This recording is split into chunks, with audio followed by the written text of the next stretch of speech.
ये तो मामूली पेपर था, लेकिन इसके जगह कोई आप पर पत्थर फेंके तो पत्थरबाजी के बाद बमबाजी शुरू हो पर पथराव किया। पत्थरबाजी में शामिल अवैध निर्माण पर जुलाई हुआ है। रातों में भी पत्थरबाजी हुई है। जय हिंद दोस्तों। जम्मू एंड कश्मीर हो या यूपी का प्रयागराज, मध्य प्रदेश का खारगोना डिस्ट्रिक्ट हो या झारखंड का रांची, इन सारे जगहों में एक बात आजकल सामने आ रही है, वो है स्टोन पेल्टिंग के इंसिडेंट्स।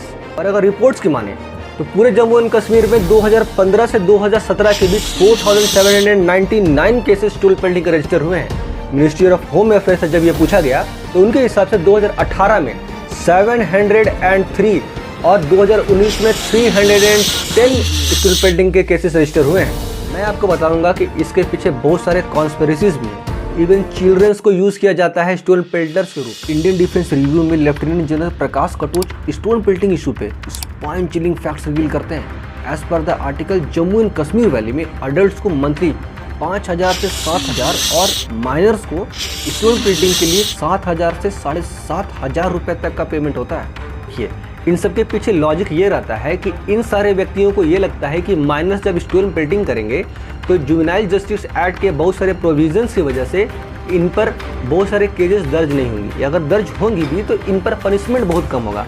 लेकिन शायद उन्हें ये नहीं पता कि इसी जुवेनाइल जस्टिस एक्ट के सेक्शन 83 का सब क्लॉज 1 और सब क्लॉज 2 यह कहता है कि कोई भी व्यक्ति या मिलिटेंट ग्रुप, अडल्ट या अडल्ट ग्रुप अगर किसी बच्चे को इलीगल एक्टिविटी के लिए रिक्रूट करता है तो उसे 7 साल तक का रिगरस इम्प्रिजनमेंट प्लस 5 लाख तक का फाइन देना पड़ता है। और भारत में ऐसे क्राइम्स को डील करने के लिए कानूनी प्रावधानों की कमी नहीं है। इंडियन पेनल कोड यानी भारतीय दंड संहिता में सेक्शन 120B में यह प्रावधान है कि कोई भी व्यक्ति अगर क्रिमिनल कॉन्स्पिरेसी में एंगेज होता है तो उसे मैक्सिमम 6 महीने तक का कारावास हो सकता है। सेक्शन 121 ये प्रावधान है कि कोई भी व्यक्ति अगर भारत सरकार के खिलाफ युद्ध करने का प्रयास करता है तो उसे मृत्यु दंड तक दिया जा सकता है।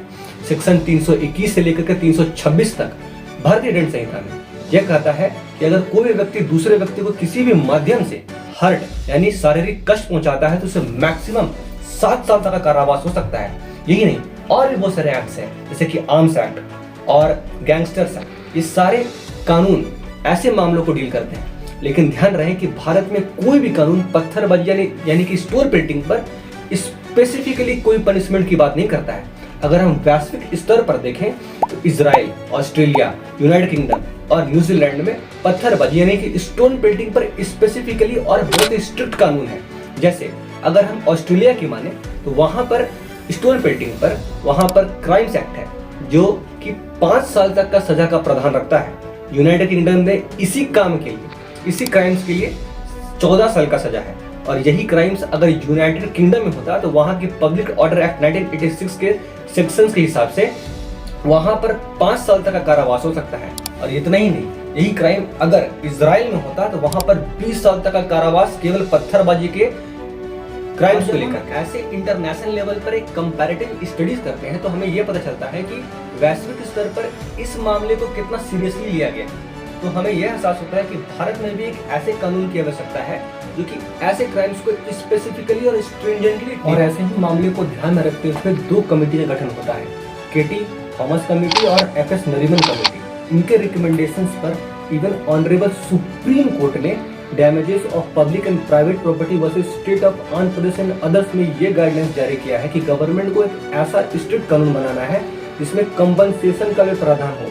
यानी कि कोई भी व्यक्ति अगर पत्थरबाजी या अदर राइट्स यानी कि दंगेबाजी में शामिल होता है और किसी अन्य को नुकसान पहुंचाता है तो उसकी भरपाई उसके प्रॉपर्टी से होगा। अब सवाल ये उठता है कि क्या हमें भारत में एक नेशनल लेवल में एक स्ट्रिक्ट कानून की आवश्यकता है, और क्या गवर्नमेंट को एक ऐसा कानून बनाना चाहिए सेंट्रल लेवल में जो कि स्टोन पेल्टिंग जैसे क्राइम्स को स्पेसिफिकली डील करे और कंपनसेशन जैसे प्रावधानों को इनैक्ट करे।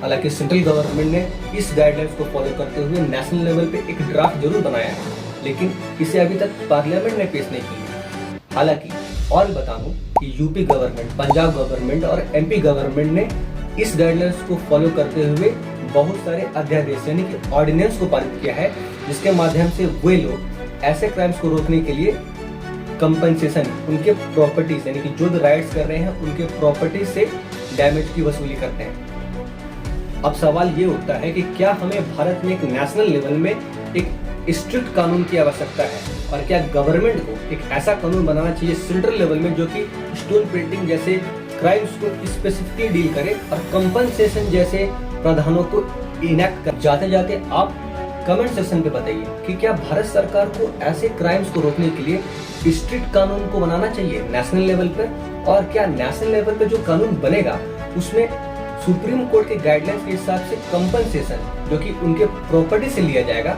क्या इसे इंक्लूड करना चाहिए या नहीं? कमेंट करके बताइए।